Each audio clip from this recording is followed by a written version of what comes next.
Hallelujah. Sorry, we are having a bit of a problem with a network, but we have fixed it right now. We're talking about the heavens, guys. We're talking about the heavens, guys. I said something. I said, you are a king in your own realm. God is a king in his own realm. And I said something. You have to respect each other's territory. When God comes on the earth, he will never force a man. He needs a man's willingness. He needs a man's commitment. He's God. He can do everything. But he respects the fact that he's in your own realm. He will never force you in your own realm. You remember, guys, that when Ezekiel was about to speak to the dry bones, right? God could have resurrected those dry bones. But God was respecting the fact that, no, Ezekiel, yes, I am God. I can resurrect bones. But I'm in your own realm. I can't, because now you are in your own realm, right? Because you are in your own realm, I cannot force you, right? So prophesy to these bones and tell these bones to live, because you are in your own realm right now. You can prophesy and the bones will listen to you, right? Because on the earth I gave you authority. So guys, you have to respect each other's own realm. You also, when you approach him in his own realm, you have to respect that now you are no longer in your own place. Moses was told to take out his sandals because he's now in the holy ground. He's now in the realm of God. He's now in the and God told him the reason why he must take out his own sandals. He said it's because the ground you are in, the territory you are in, you are no longer in your own territory now. You are in my territory as God. Hallelujah. Therefore, because you are now in my own territory as God, remove your shoes. So guys, you have to respect God's space as God respects your own realm. I'm trying to say, guys, no matter how much of a powerful person you can be, whether you are a president, whether you are a king, whether you are a CEO, whether you are whatsoever, when you enter God's presence, you need to forget yourself, because you are no longer in your own realm. You are no longer in your own space. When you approach God's throne and God's presence, you have to respect the fact that you are in the territory of another king.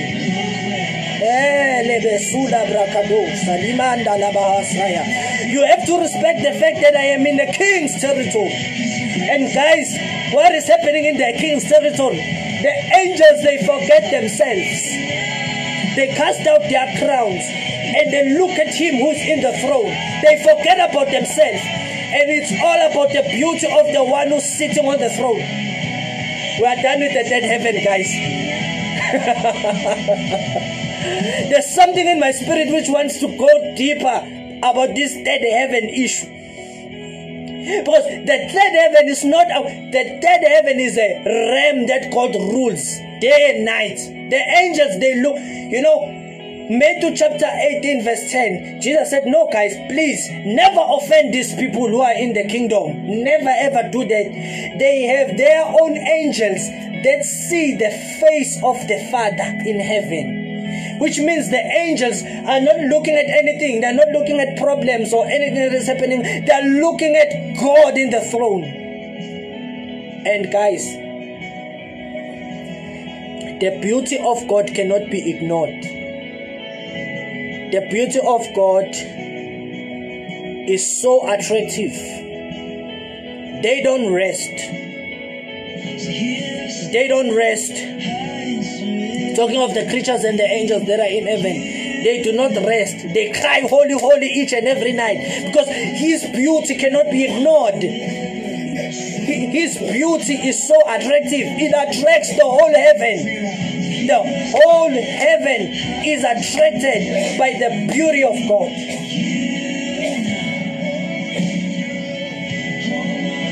So in the third heaven, it's God, the throne, and angels. Right? Right? And we are done with the three heavens. First heaven, the sky. Second heaven, the entire universe. The third heaven is the heaven where God rules over angels. So guys, there comes a time when we must be true worshippers and worship the Lord in spirit and in truth.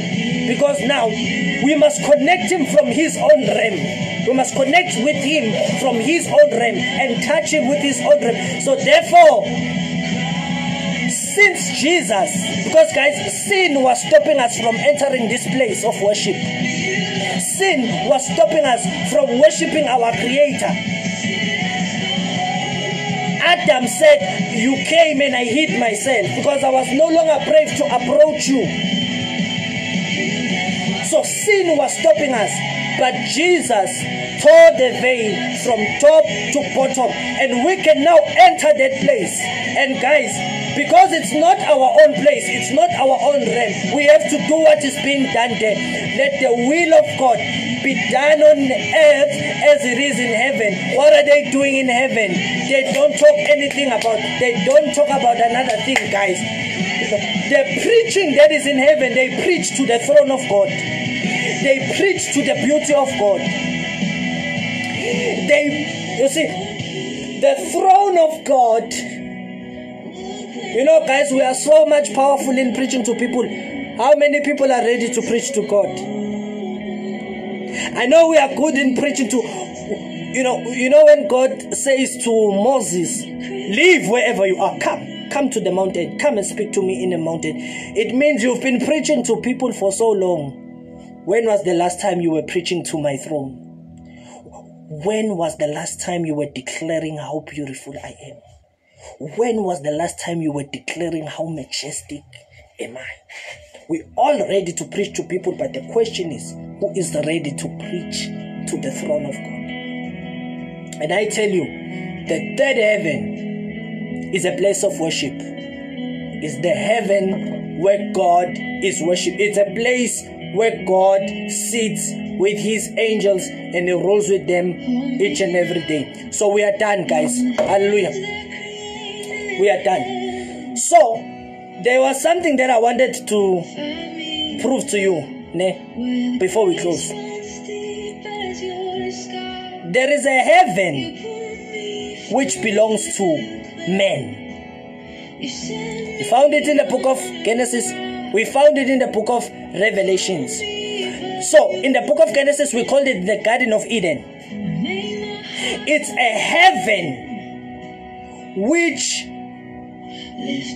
from our own space, right, it allows us to connect with God without us leaving earth. Which means, and in the book of I'm trying to locate this book where Jesus was baptized, right? And the heavens, they opened and the voice spoke, right? And the voice spoke, and it was under an open heaven, or we call it the atmospheric heaven. And God will restore that heaven in the book of Revelations. Revelation chapter 22. You would find a heading that says Eden restored, which means that heaven that we had, right, will be restored, and we will be with God in that heaven, and we will be ruling with God forever and ever, as the Bible puts it. Right? So when Jesus comes back, right, he will restore Eden, right? He will restore Eden. So we call it the new heaven and the new earth, right? So this is the heaven that belongs to a man. That's why we will be on earth, but there will be heaven also on earth. So we will be ruling cities, we will be ruling towns together with Jesus forever and ever. We lost that heaven in Genesis chapter 1. Right? We lost it in Genesis chapter 1 because of sin. But God will restore that heaven. Right? He will restore it as the new heaven and the new earth. So I wanted people to ask me some questions because I believe we are done. Right? I don't think we'll touch the issue of hell today because of time. Hallelujah. Hallelujah. Just want to bless each and everyone that was watching. I believe that you benefited a lot from this teaching as we were touching the heavens, you know. But you as a man, there was a heaven you were created to operate under. And I tell you something, God will restore that heaven.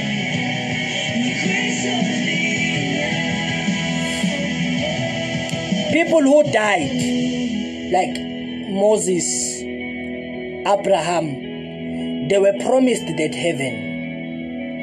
They were promised. And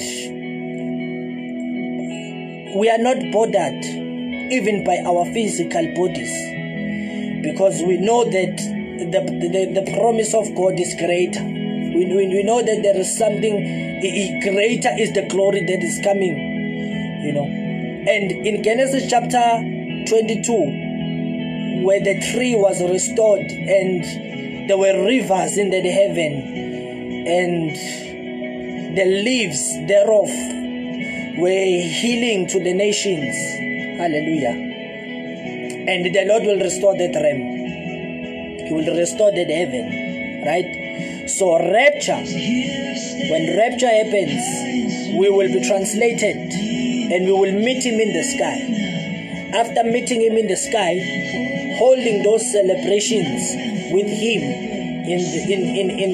together with the angels, right? When we are done celebrating, we will leave that heaven and we will come together with him, which means the second coming, it is not us waiting for him, it's us returning with him to the world. Hallelujah. They will see him whom they pierced, right, coming from the sky. But he will not be walking alone, with thousands upon 10,000s of the saints behind him. Hallelujah. They will see us returning with him. Revelation chapter 22 says, then Eden will be restored. Meaning, new heaven, new earth will be restored. Hallelujah. So I will try to do another live video. I don't know if the Holy Spirit is going to allow me. I'm going to try to do another video where we'll be answering some things concerning hell, Hades, and the lake of fire. Because there are three things: hell, Hades, lake of fire. Right? These are spiritual prisons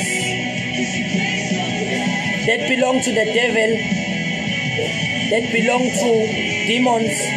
And there is another spiritual prison which I didn't mention now, which belong to the fallen angels that were in Genesis chapter 6, right? Which are spiritual prisons, right? But I believe the Lord spoke. You are blessed. He has enlightened your understanding concerning the heavens, right? So right now, we are not in the third heaven, but spiritually, God gives us access to that realm. He gives us access to that realm where there are angels, and we can fellowship together with the angels. So we are there, but we are there spiritually, not physically, right? Physically, we are still under this earthly realm, right? So we are not there physically, right? But we are in constant communication with him, right? So My encouragement is this.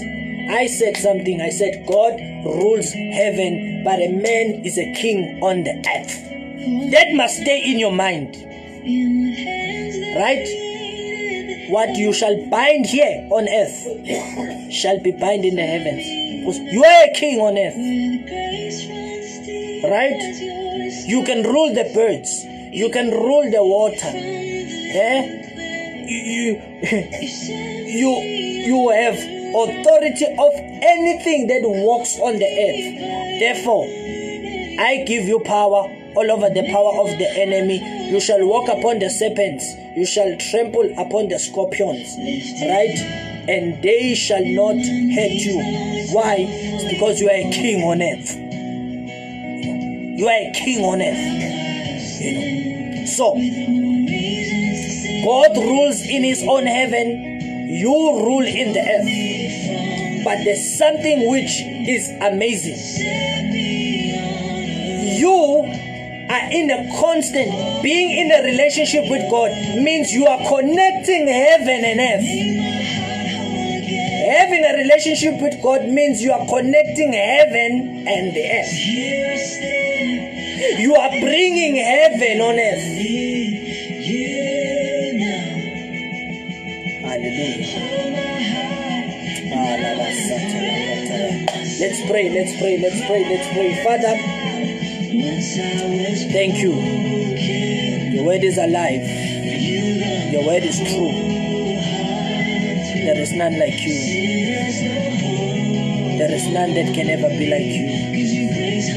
Bless us, O God, as we've heard your word. As we understand that we now have access in your throne.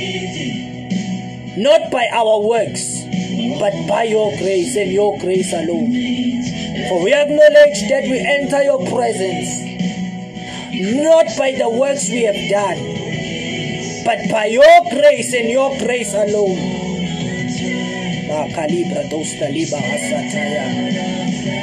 We thank you, God, that you allow us to access your presence each and every day.